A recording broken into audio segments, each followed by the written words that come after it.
Hello, and welcome to this new podcast episode all about how I am going to be disconnecting from my business and how I'm planning to be offline in a couple of weeks from now. And by the time you'll be listening to this, I will be on my way to Italy for a little bit of slowing down from work and then diving into a full-blown offline vacation. Now, in the past, whenever I've gone on a vacation, I've always still been on in some way, type, or form. Even last year when I was in Australia for a month off, I would still check Voxer, for example, if my team needed me. But now this summer, I'm actually taking a couple of weeks fully off, and I want to take you along in how I'm preparing for that. On the one hand, because I am running a launch actually. On the other hand, my marketing will still keep going. And obviously, I also have the whole, how do I manage my team and my clients? And I thought I'd just share a little bit of an honest episode with you as to how I'm planning out taking some time off, because I know this is one of the hardest things as business owners. It's like we're always on, we're always there for our clients, for our team members. We want to stay visible. And it is such a sneaky thing, I think, to just say, oh, you know what, I'll do that during my vacation. And I've done that in the past so many times that this year I was like, nope, this year I am taking adequate time off. Again, as I said, I did take time off in the past, but now I was just like, let's just plan it in middle of summer. Let's go. And I promised myself I wouldn't trick myself into being like, oh, I can do this little thing. And that's okay, because before you know it, you're basically just screwing yourself over. So let's dive in. I didn't jot down any notes. This is just a podcast episode where I'm going to be talking to you as a fellow business owner, like what are the things we need to be mindful of when we are stepping into vacation time. Okay, let's dive in. Hello, and welcome to Fail to Win, a show where we love to make mistakes and learn from them so you can turn your passion into profits and live life on your own terms. I'm Amy van der Putten from FastForwardAmy, your host and coach, and I'll bring you a new episode with simple strategies every Tuesday. Okay, so for starters, I think it's really interesting for us business owners to have a look at why is it that we struggle to disconnect. Maybe it's during the weekends, maybe it's during vacations. And I think there's a lot of reasons that go into that, but I want to kind of like challenge you. Why do you struggle to actually take time off? And I think the biggest pressing issue often is that we just have too much work or too many people depending on us, or maybe we really want that extra cash flow and we really don't want to let go of, the cash we could be making whilst we're on a break. So for me, for example, I don't really know what my things were. I think I was just during summer, I always have a lot of energy. So I've never really minded just to work during summer and take more time off during winter. And I would like work remotely and I'd love it. But I've noticed that as I've grown older and more mature as a business owner, I do have more systems in place and more of a plan, and I do crave that vacation more and just fully being offline. I've been noticing this in different areas in my business as well. Like I'm 32 now, I've grown up a bit. Maybe you have this too, that, you used to always want to be online and you used to love making stories and you used to love sharing everything in your life. And I'm currently in a phase where, if I'm going to be honest, I don't really feel that need for validation anymore or to be online all the time. So for me, being online, being visible, working has become a purely strategic decision. So in regards to my vacation, this year it was really clear for me, like, oh, you know what? Middle of the summer, I always really like going to Italy because that's how I grew up as a kid. We always went to Italy. So whenever, the sun is out, I'm like, I want to go to Italy. So I thought, let me plan that in, because last year I had the first year of my mastermind and I had one-on-one clients, which was the first time in ages. And I'd kind of forgotten to map in offline time. So this year when everyone renewed, because almost everyone renewed when new clients signed up, I was like, by the way, I'm taking time off. One of the times where I'm taking time off is in the middle of summer. I will be fully offline, because I'd noticed that throughout my career. In the beginning, I had clients and I was like, oh, I need to be available to them. And then, you get a team and you're like, oh, when I take time off, they'll have questions for me. So you know what? I'll stay available. And then now I had the one-on-one clients again, because I know my team can manage a lot of the things that I can't when I'm not there. But then I had the one-on-one client who I'd basically sold myself to. So I just looked at that pattern and I was like, well, it's time to step out. So I literally told all of my clients, by the way, taking that time off. And they all responded really well to it. They were like, yeah, that makes sense. I should do that more too. So I think that was the first step for me, is just I think I am someone who, I'm extremely loyal. I want to be trustworthy. Maybe you are the same. So I never want to feel like I'm not giving people something that I might have promised to them. So for me, it was more like spotting that gap of like, oh, by the way, I won't be there then. I'm guessing I could have done that last year too. I know a lot of my US competition might not struggle with this, but I just feel like, yeah, I don't know. It's just like in my character to really be very, I don't know, like the helper character. I just always want to be there for people. So this time around, I prepped well and I told people I wouldn't be available. And then I think when you have the practical side handled, a lot of clients do this. I see a lot of my mom clients do this really well, actually. They're so busy in summer, they just can't do anything else. So that's just like they have to. But I also see a lot of clients who actually really struggle taking time off. And often this just has to do with the cash flow that they need. So that's, I think, first you have the commitments you went into. You can solve that by communicating clearly, which is what I did. But then second part of this is the cash flow side. And I really do get it when people just need the money. I actually got a message in this morning from a client. She said, Laya, I'm joining your 21-day challenge because I really, I've noticed that my income drops this summer and that means I have more time to work on my online business. So I loved that. And I also really think when you're a beginner in the online space, summertime is actually a perfect time to work on this. And I don't even mind when people do it on vacation because they might actually have the space. They might want to use that space to work on their future. I think there's so much stigma or taboo about like, oh, when you're off, you should be off. Like, I'm not here judging anyone. If you want to take your vacation time to have sex all the time and just like tan and swim, fine. If you want to take your vacation time to like lie in the sunshine and work on your big ideas, you do you. It's your future you're building. But what I see with a lot of my clients actually is that some of them are just living from month to month in the beginning and they just really do need that cash flow. When that's the case, you got to do what you got to do. But I also want to pinpoint that sometimes we feel like we need the cash flow, but it's just maybe our ego or our lack of financial control that is holding us back from being able to be like, oh, you know what? Let me look a bit further than this week or this month. Let me look at this quarter. Let me look at this year. What are we doing? So I used to feel like I had to just like plan my launches and then I'd plan my life and then I'd be like, oh, that's a really good moment to be there. And then I'll launch that and it'll be okay. And I would end up just like working on vacation. And I was like, no, let me plan my life. When do I want to go to Italy? Okay, I want to be there with my family. Then I want to be just like on a trip with Jonathan. Okay, how can I plan my launch around this?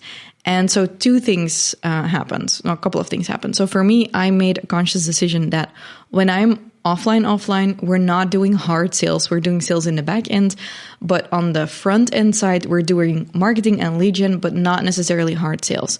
For me, I don't feel like launching when I'm offline is the way to go. I feel like launching when I'm remote, when I'm doing exciting things, all of that is fine. But when I want to be fully offline, that is not the best time for me to launch. But I can do a lot of lead gen, prime, and hype, and I can plan for that. So I switched the way I would approach my launches because I just noticed I was getting myself in the past. Like it does really impact your vacation.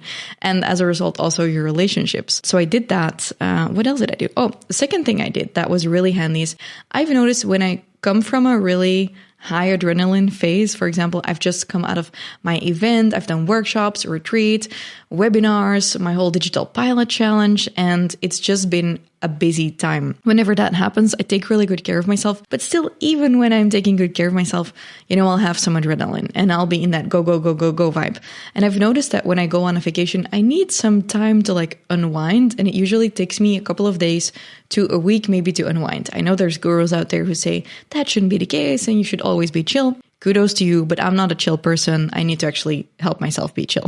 So I asked my boyfriend and I told him, what do you think? What if we left for our trip earlier, but we still did our work, but we did it remotely and we can just like slip into vacation mode and we can just like kind of like unwind. I try to get as much done before we leave, but I'll know I have that little week of like still doing some work, still having some calls, but I can already slip into vacation mode a little bit. He really loved that idea. And so we're leaving early. Actually, as you'll be listening to this episode, we will have probably just arrived in Italy with my family. So some of them are working, some of them are on vacation. And I just told my family like, oh, we can make it. We can come a bit early. We still have some work to do, but we can be there. And I think, freedom is so popularized on Instagram and shouted from the rooftops. But I think like this is what freedom means to me. For me, freedom doesn't have to be never working.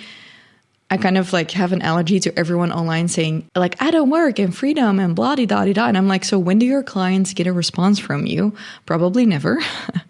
This isn't like, I'm not against anyone specifically online. I just feel like we are not painting a realistic picture for people online, because now beginning entrepreneurs feel like they shouldn't work and that's like the standard of being cool. No, I think it's really cool that my clients really like my coaching and they stay on and they renew for another year and they get a lot of results, and that I'm actually available as their coach. And I also think it's cool I get to work from Italy, or I get to hop in the car whenever, or hop on an airplane and decide what my own schedule looks like. But I'm not measuring my success by never working, because I think that's bullshit.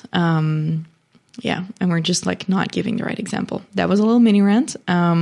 So for me, slipping into it, driving to Italy, being able to see my cousin and my niece and nephew who I wouldn't have been able to see otherwise. So thank you to my business for doing that. So far, just checking in with you. Are there certain things that you have noticed you don't do? Is it like communicating to clients when you'll be offline? Maybe you can do that a bit earlier next time you're going on a vacation. Is it, you know, taking an extra day for packing? For example, my health coach, she told me, I think 2 weeks ago, like, oh, by the way, beginning of July, we're taking a vacation. And so she said, I can still come over on the Monday, but I can't come over on the Tuesday. And I asked her, oh, are you already leaving the Tuesday? She said, no, that's my packing day. And I was like, well, that's smart. I mean, slightly offended that she wouldn't come over, but I get it as a business owner. And like, she's a mom. So I get that she needed that packing day, which are all things that in the name of cash flow, we tell ourselves we can't take the time off, we can't do it. But what is our energy worth, right? So a couple of things here that you could have a look at and maybe that you find you're guilty of. I've noticed this has really been a process both for me as well as my clients to really, and then we're not even speaking about my US friends, because in the US, just like always working is really normal and people are like barely get any time off. So as Europeans, we're really, really lucky. So for me, planning it out beforehand, telling my team, telling my clients, also reminding my team on time. What my team and I also did is we know when I'm gone for a couple of weeks, they'll have a lot of work that they want reviewed by me. So we map that out. We give that a spot so that when I get back, I actually know I'll have a bunch of work from them to review, and that it's not like I'm back and I'm like, I have no time to look at any of your stuff, because they'll have content and slide decks and stuff ready for me that they want me to check. Cash flow, what I was saying is zoom out. Can you just like let go of the month, or, you know, maybe do a bit more the months before, or maybe make a different financial plan, or zoom out and look at the quarter or the year. For me, for example, this month is going to be a lower cash flow month, and that's not because of my vacation actually, but because of the way I've structured my launches and my back-end sales. And I just know there's going to be heavy emphasis this month on lead gen and a little bit less like lead gen and priming of our new program that's coming out. By the way, have you seen it? No? I'm announcing it this week. It's really exciting. And then so we'll be priming a bit more, but we'll have more cash flow coming in August. And so sometimes it's just a little bit of an ego battle. As long as you have the financial buffer, you can zoom out and you can allow yourself to just make a little less. But so what we haven't talked about, I think, is about that disconnecting. If it's not the cash flow, if it's not the plan, but it's just you continuing to refresh Instagram, you know, just posting an extra flash sale because you couldn't not, or always being on stories. This is something I'm not doing this trip. So we have a lot of content planned out. That's on the one end, that's thanks to my content system, which is uncoincidentally what the launch of my new program will be about. I'll reveal more about it next week. So it's the content that's planned out. That's a system. So I always have one podcast that gets turned into multiple pieces of content. We have a newsletter going out. All of that is good. We have our launch. We pre-recorded content for that as well. We even did a really badass shoot in Paris for it. So all of that is just like has to do with planning. But then for some people, I noticed that they go on that vacation and they still can't help themselves. Why is that? Why can't we disconnect? I think I used to feel like that a little bit. And again, that has to do with, you know, the dopamine high, the cortisol you're coming down from. And what I would say and share that has helped me a lot in the past is that realizing when you're coming from such a high energy phase, or when you're always checking your phone, for me, what really helped is like I have no notifications on my phone, but I have also installed the app Opal on my phone. And so the app Opal, it turns off my Instagram and my work apps during the weekends and weekdays before 9 a.m. and after 8 p.m. So that really helps. And I might even make it more strict in the future, because I've noticed that a lot of us, we bullshit ourselves that we are productive, or when we have an online business, we need to be online all the time. But that's not true. Like when you have a store, you also don't need to be in your store all the time. So that has really helped me. And I think what I'm going to be doing this vacation is I'm just going to continue to do that. So for me, the Opal app, I'm going to actually block the full 2 weeks, and I will share sporadically. When I really, really want to share, I'll do that. But what I will do is I will block the habit. The habit of checking Instagram is something I work on consciously anyways, but I will block that habit by just installing that app and having it block out the vacation time, just like I do during the weekends and during my nights and all of that. And so I guess what I want to say to you is, what have you experienced past vacations that you wish you could do differently? Do you want to be more present? Do you want to read more and be less on your phone? Do you want to be more active? Plan it out and hack yourself. Plan it out by giving everything a spot. Build in a context day before you leave. Build in a context day when you get back. We know, for example, when we start working on a Monday, Jonathan and I, we've made this deal, like we should just like get back on a Saturday. That works better. Then we have a little buffer day. But also hack yourself. Be that an app like Opal, or like telling your clients, I'm going to be offline. Hold me to this. My team knows that they need to hold me to like going offline. Again, this used to be a problem. I don't think it's going to be a problem now, but it used to be a problem when I was a little bit less experienced as a business owner, where I felt like they really needed me or things were going to explode if I wasn't there. But now I have a team that I trust. So I guess this is also a proud moment for me to realize that I am really comfortable going offline. So yeah, that's pretty good. Shared a bunch of things here. Hope you like that. Is there anything else I want to share? So this week I am still working. So on Instagram, you'll see me hosting the Content That Gets Clients challenge, which is really exciting. And everyone who's following the challenge is actually going to get the news about what my new program is, because it's something I have never, ever, ever created. And I am announcing it this week. So stay tuned. If you want to join the challenge, I'm teaching you how to show up with confidence, really take a stand, how to create content that really like stops people in their scroll and makes them buy from you, and how to position yourself, with that confidence that, that you're not just posting for likes anymore, but that the content that you're posting will actually get you paid. If you want to join, just go to my Instagram account, FastForwardAmy, and message me, get clients, all one word, or go to the link in the description. I'd love to see you there. And if you listen to this episode and you recognized anything maybe from my past or currently and you want to share it, would love that. And make sure you are definitely subscribed to the podcast so you get a notification every week when there's a new episode that drops. Apparently, getting follows and subscribers on your podcast is really, really, really important. So I rarely ask for this, but if you like the podcast, give it a follow and some stars, and I'd love that. Thank you so much. Bye.